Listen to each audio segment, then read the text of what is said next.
Hello, ഈ മഴയത്ത് നല്ല ചൂട് ചായയുടെ കൂടെ കഴിക്കാൻ ഒരു സുടുസുട പലഹാരമായാലോ. അതിനാദ്യം വേണ്ടത് വേവിച്ച് തൊലി കളഞ്ഞു വെച്ചിട്ടുള്ള ഒരു പൊട്ടറ്റോ ആണ്.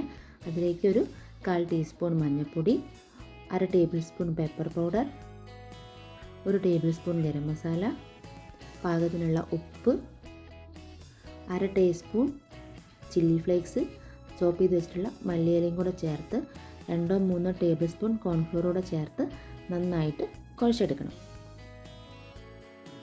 ഞാനിപ്പോൾ അത് നന്നായിട്ട് ഇവിടെ ഇങ്ങനെ കുഴച്ച് എടുത്തിട്ടുണ്ട്.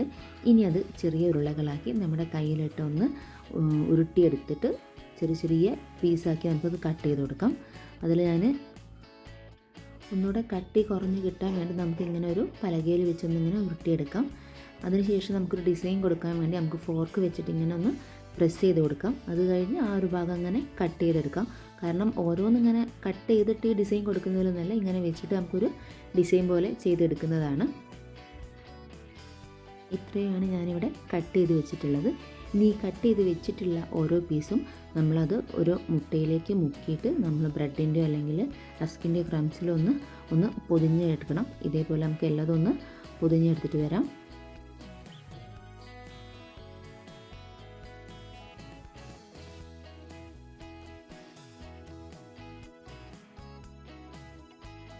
ഞാനിപ്പോൾ അത് അവിടെ മൊത്തം കവർ ചെയ്തെടുത്തിട്ടുണ്ട്. ഇനി ഇത് നമുക്ക് ചൂടെണ്ണയിൽ നമുക്കത് പൊരിച്ചെടുക്കാം.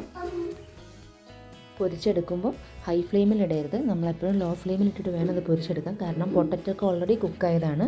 അപ്പോൾ പെട്ടെന്ന് തന്നെ ബ്രെഡ് ക്രംസ് കരിഞ്ഞു പോകാൻ ചാൻസ് ഉണ്ട്. അപ്പോൾ അതെപ്പോഴും ലോ ഫ്ലെയിമിൽ ഇട്ടിട്ട് നമുക്കൊന്ന് 2 സൈഡും മറിച്ചിട്ടെടുത്തിട്ട് നമുക്ക് പൊരിച്ചെടുക്കാം.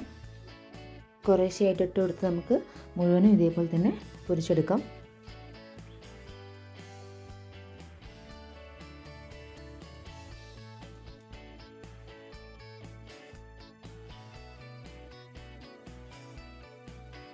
അപ്പോൾ നമ്മുടെ പൊട്ടറ്റോ സ്നാക്സ് ഇവിടെ റെഡി ആയി വന്നിട്ടുണ്ട്. പുറമെ നല്ല ക്രിസ്പിയും ഉള്ളിൽ നല്ല സോഫ്റ്റും ആയിട്ടുള്ള നല്ലൊരു അടിപൊളി പലഹാരമാണ്. കച്ചപ്പിൻ്റെ കൂടെ കഴിക്കാനൊക്കെ നല്ല ടേസ്റ്റാണ്. ഇത് ചൂടോടെ കൂടെ കഴിക്കുമ്പോഴാണ് കേട്ടോ ടേസ്റ്റ് കൂടുതൽ. അപ്പോൾ ഇഷ്ടമായാൽ എല്ലാവരും ഉണ്ടാക്കി നോക്കണം. താങ്ക്